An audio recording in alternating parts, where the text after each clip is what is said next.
Welcome to the President's Point of View. Dr. Robinson, as always, it is a pleasure to have you sitting here for a conversation about the great things that are happening each semester.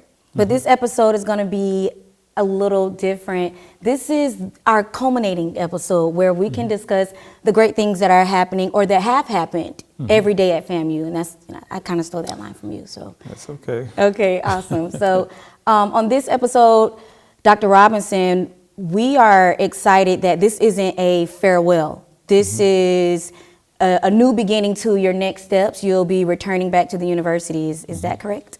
That is correct. But first of all, I have to thank all of the people who worked very hard over these last few years that have been interim and president, since 2016. I mean, you all have done some incredible things to move the needle on student success outcomes at FAMU, fundraising, research, and communications in your case in particular. So it's been a wonderful period for me. I've been so honored to serve, in this capacity. It's been the highlight of my career.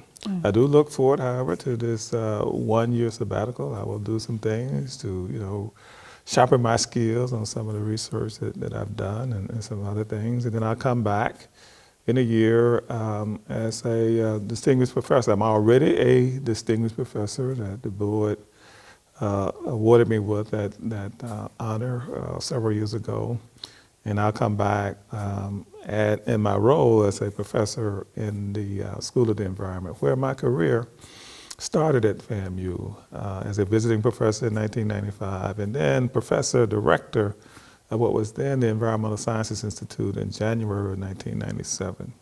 Well, yeah, that's amazing. I mean, even when you just think about the timeline of things, and now a lot of students from what we see on social media, they describe you as having a personable personality and characteristics that are not dismissive to the students. So I know a lot of students are looking forward to having you in the classroom. And then just your process, when you think about teaching the students moving forward, are you prepared for, just that everyday interaction, or is Well, I mean, if you could be president, you could be a faculty member, right? Okay. But you do get a different type of connection, have a different type of connection with students, right? And one of my philosophies when it comes to students is that the teaching, you really have to connect with them. And I start with the assumption that if I know it, they can learn it. It's just a matter of me figuring out how to connect with each and every one of those students. So I'm looking forward to coming back, not just teaching in the classroom, but another thing that I miss is serving as a advisor for master's and PhD dissertations, right, as well, something that which was one of the strong points in helping to attract me to FAMU, because FAMU has a vision with regards to graduate education and research. And that's one of the things that I'm looking forward to doing as well. And then I'm grateful that we just have this opportunity to have this conversation about FAMU as a whole. And when you think about just some of the memorable moments, what's number one? What's number one? It's really hard to say. Yeah, but you got to get just one. But I mean, there's a collection of number ones, right? And one of them, the last episode of that, at least in this capacity, will be Friday, right? Friday afternoon when we have the commencement program. When I get to shake the hands of, nearly 500 students who will be graduating this summer, and hearing their parents and friends, shout and scream about these accomplishments that these young people that they put so much into have achieved. And I also think if we could somehow figure out how to manage the air horns that get in, in spite of all our efforts, but it's really a glorious time for me. Seeing the students coming is one thing. I got a chance to speak to several of them in large groups during the orientation programs this summer. I see that enthusiasm in them. And then I get to see them on the other side coming through commencement. And that's a special moment for me. And so you can take all the other things, right, that are important, you know, from the arrival of the Mephis Mauler, Right, whose right, T-shirt that you're having, to winning the, you know, the Celebration Bowl and all those kinds of things have been memorable. But, you know, just remember why I'm really here, why we are really here, is to get students out into the world and make the kind of difference that people like yourself have made in your career. Okay, and then I was hoping that because I presented this and wore this, for those of you who do not know what this is the Mephis Mauler sweatshirt that Dr. Robinson's, what do you call the people that's behind, that's just rooting for you in boxing? I'm not too familiar with boxing, but the hype people. We were the part of the hype crew of Dr. Robinson at the Florida kickoff luncheon for the Florida Classic. And so I thought this would have been the #1 memorable moment, but it's okay. I'll never forget it. I'll never forget it. Okay, so we could dive into that just a little bit. The process when you decided, I'm actually going to go through this. I don't know what the reaction from the crowd is going to be, but then when we opened the doors and the lights, camera, all of the lights were flashing, what were you thinking?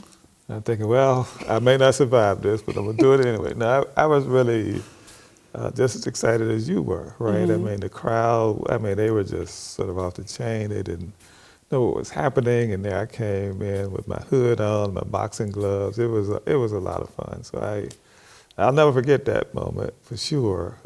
What about the championship? The championship belt? Well, you know, now that's special. I got to get that from you guys. But anyway, I have to give your team, though, Keith Miles and what's that other young man? Andrew Scarrett. Andrew Scarrett, and there's one more. Jeff Walker. Jeff Walker.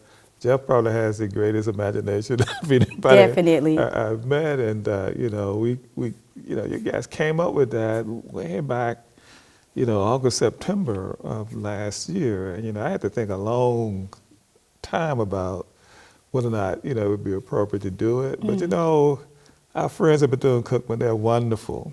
I mean, we love them to death, but they're always talking, right? So we had to do something that was special. the day. You know, so it really wasn't until a few days before that, you know, we decided we were gonna go ahead and do this, right? And in that moment, you didn't have notes. You didn't go on there with a piece of paper. You were a for real stand-up comedian. Like, how many people on this earth know that about you? Do a lot of people know that you can just go off script and tell a joke? Well, I don't know. I mean, it's easy to do that. You know, when I got back home, the landlocked Tallahassee, you know, I had all kinds of toilet paper on my home and all that kind of stuff. And they were upset. For one primary reason, they said, you know, I stood up here using all those two-syllable words, right? Trying to impress people with words like football, study hall. And then I threw in a third syllable word every now and then, academics, right? When you have, you know, good people around you, people who you know can appreciate a corny joke every now and then. So when I'm in an audience like that, you know, something clicks, you know, sort of like when they turn on the lights for the camera, something clicks. And, you know, I didn't have to have anything written down because, you know, we were ready, right? We were ready. So that the table was set because of the conversation that the two athletic directors had had. That was so funny, you know, we need to record all of that and put it in the annals of the, you know, the Florida Blue, Florida Classic, you know, luncheon, right? Oh, it's going down in history for sure. It's everywhere. It's not leaving the internet. That was one of, I don't know, that it was just hilarious. And then I had a conversation last year with First Lady Robinson, and she told me back in the day she wanted to be a comedian. Is that right? Yes. So who's funnier? She is, right? Oh, she's okay. smarter, she's funnier. So she could have stood up on stage and did it off script? She could have done it. Yeah, she could. She's just that talented, right? Yeah, that's amazing. And so just moving on, let's talk about the institution becoming the #1 HBCU 5 years ago. what was that like? And, is that the top Well, of the that charts? was, once again, that was a testament to the great work that our folks have done. We developed a strategic plan. It didn't happen haphazardly. We were intentional about it. We set some goals. Some goals were stretch goals, and we're still stretching to get there. But it wasn't about being the #1 public HBCU. It was about doing more to ensure that our students graduated as quickly as possible, found gainful employment, went on to graduate and professional schools. We provided them the appropriate services, to make all of this happen. So that was our intent, to reduce the amount of debt that they carried, to reduce the number who defaulted on student loans and so forth. So those were the goals. It just so happens that those correlated very strongly with what U.S. News and World Reports uses to determine, the rankings of institutions. So we did have one goal that we were bold enough to articulate, and that was marching to the top 100, as we put it, right? In terms of national public universities, we set that goal, a couple of years or so ago, and we got there a lot sooner than we thought, because we were so determined to work on these student success outcomes, because rankings or no rankings, seeing our students perform better in the world of work and post-baccalaureate experiences, that's worth it in and of itself. So it was just, a deliberate effort to focus on student success that led to these other outcomes. I'm just as proud that FAMU has been ranked as a top 10 university in terms of career readiness of our students, right? I mean, think about, the experiences students have here in the School of Journalism and Graphic Communications, but around the campus, there's this interface with those out there who are doing the things that we want our students to do, who are interacting with them, through their classroom experiences, through internship opportunities, in some cases through research, et cetera. So we're getting our students ready for the world, and all of those things make a huge difference for them. And then people see all of that, and then it helps to, enhance the rankings and so forth of the university. And now, then, okay. But that's not all, That's not though. all, okay. So you can do all that in isolation, and nobody would know. And that's why, our communication team has been so important to us in getting the stories out. I remember a time when people would say, what's happening on the highest of Seven Hills? Nobody knows. I don't hear much of that anymore, right? Yeah. From social media to, striking from the top, all these periodicals that we put out to tell alumni and others what's happening at FAMU, pretty much on a daily basis. So. And I mean, just an extension of the career readiness. Of course, one of our favorite slogans is "You can get anywhere from FAMU," and all of the alumni have been a testament to that. Are there moments where, and I know there's probably plenty, but just where someone maintained a job and it, in your eyes, was just kind of continuing to set the bar for FAMU? Well, I mean, there's so many examples of that, right? I mean, you can start with somebody like Kim Godwin, who went on to be president of ABC News, right? You can talk about people like Will Packer, billion-dollar, movie producers, on and on and on. But to me, people need to know that this is not just something we did back in the day. This is happening right here and right now. I at the last spring commencement, this was really a special moment for me, is that my first PhD student at FAMU in the School of the Environment 20 years ago has risen to the first female director of one of NOAA's research laboratories. Her name is Dr. Latoya Miles, and she did all of that from FAMU, right? It's just incredible. Young people now are going to places like Google, Dow, you name it. It continues today. And that's what's important, that we look forward to maintaining the successes that we've had these last few years, because it's so important to the students who are coming now. They see a bright future ahead of them as well. Okay, and when we think about those memories, of course, that we will never forget, the SWAC Championship game. It was a rain-out game. Wonderful turnout still with all of the alumni that came to watch. What did you think we were going to bring it home? Yes, I did. Okay. I had, it's sort of, this is my way of thinking about things. Every game we play, I make the assumption that we're going to win it, right? And I had that same feeling that day. We got disrupted by the weather, unfortunately, a couple of times. But we stayed in there. Our team stayed in there. Our fans stayed with us. It was just incredible, that celebration. It was our first SWAC championship game, right?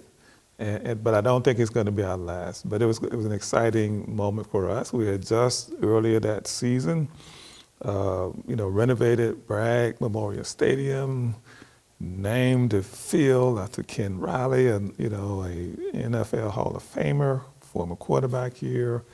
Safety, the Cincinnati Bengals, well deserved. I got a chance to go to this installation, and then to come back home, right? And win that game, at Ken Riley Field at Bragg Memorial Stadium was a very special day for me.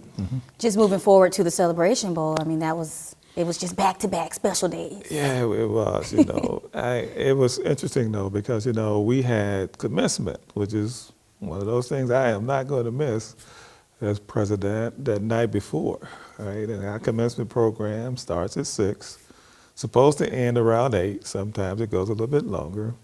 And there was no way to get to Atlanta for our team. Well, my wife and a few of us, other than the drive. And so we get to Atlanta like 1 or something in the morning, and then all the festivities that take place during the day. And you get to the stadium and you just see this massive crowd. You see orange and green everywhere.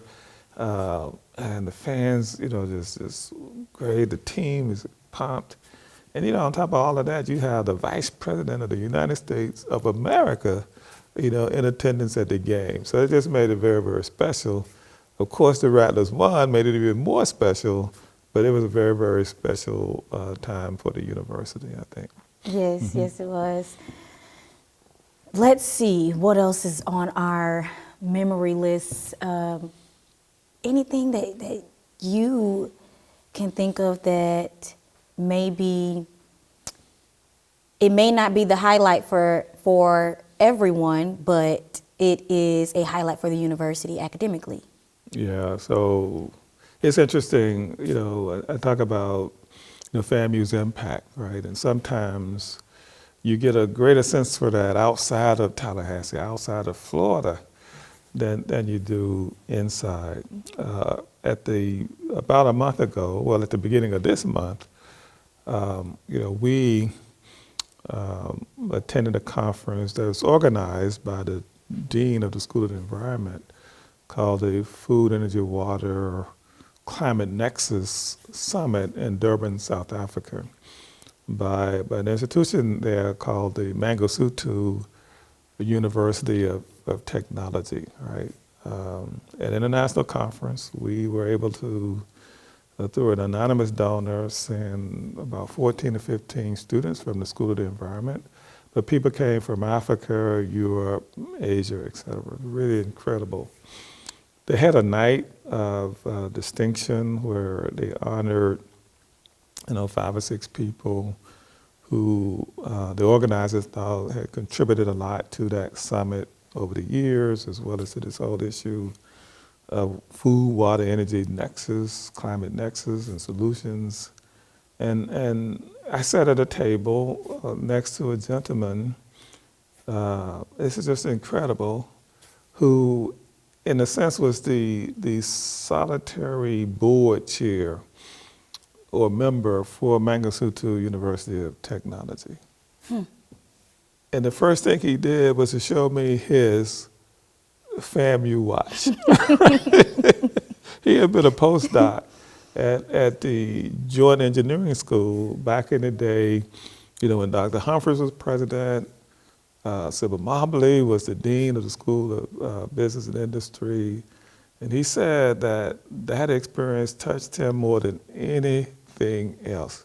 And I just said, now, this is just incredible, right? Right. All the way over the ocean and to the furthest side of Africa as you can get in Wow. Durban.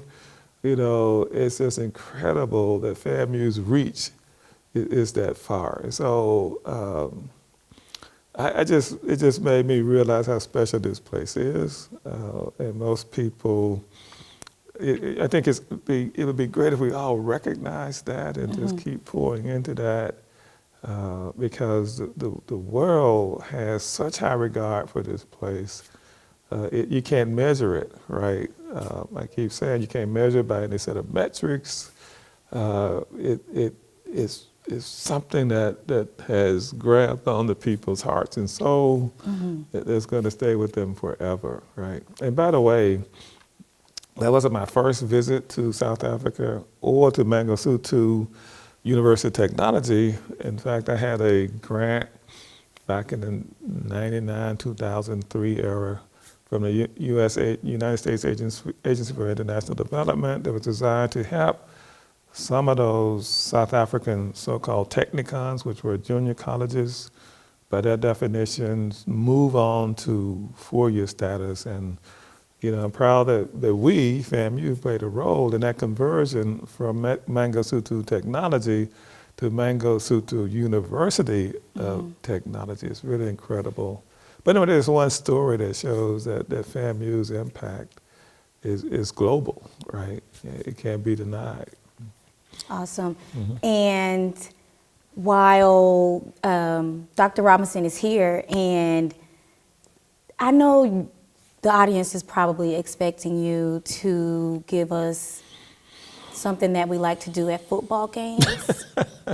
And as the end of your tenure as the 12th president of Florida A&M University, and me having the opportunity to have this experience with the president's point of view, we placed silver for collegiate awards because of this show and because of the conversations that we've held.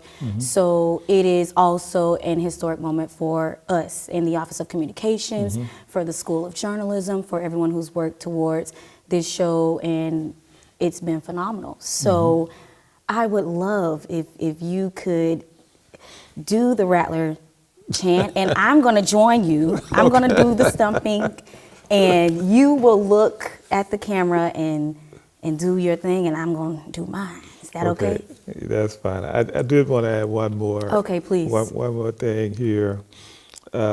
This has been an incredible year. I mean, not only the last year, but this year stands out in a number of ways. Of course, you got the Mephis Mauler, right? But our faculty have done an incredible, record-breaking year in terms of garnering research funds. We cracked the $100 million mark. In fact, they are over $112 million garnered this year. Just incredible, right? Those people who love the university, who have donated again to a record year of nearly $27 million. So I have to thank all of those people out there, Rattlers, friends, and corporate partners for their generosity to support this institution. Those are two very, very notable outcomes for this year, but there's so many more, right? And I didn't want to leave without thanking the people, in particular our faculty, who are there in the classrooms every day with our students, right? Making sure they get the best of the academic experience here and so much more, and all our corporate partners who are pouring into the institution through their generosity. Definitely. We are all just so grateful, Dr. Robinson. So many wonderful comments and so many wonderful moments, memories. You ready? And then, of course, there's this. I do have to say another memorable moment. Okay, please. Another memorable moment was at the National Alumni Association's annual convention. I guess it was in Clearwater, right? And I was giving, my closing remarks.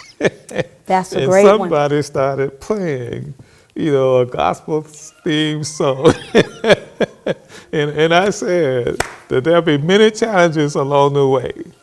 of all shapes and sizes. But when they come, we didn't suggest that there weren't going to be some storms, literally and otherwise. Some will be slow and predictable, like a hurricane you can see coming for days, and some will hit in the middle of the night, right, unsuspectingly, like what we just saw on May the 10th.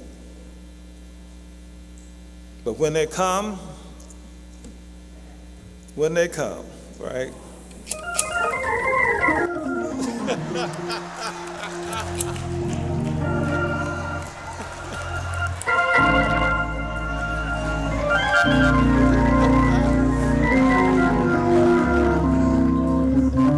But when they come,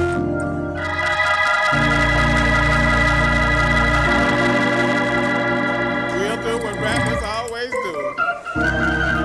We pull together, we work together, and we all must remember.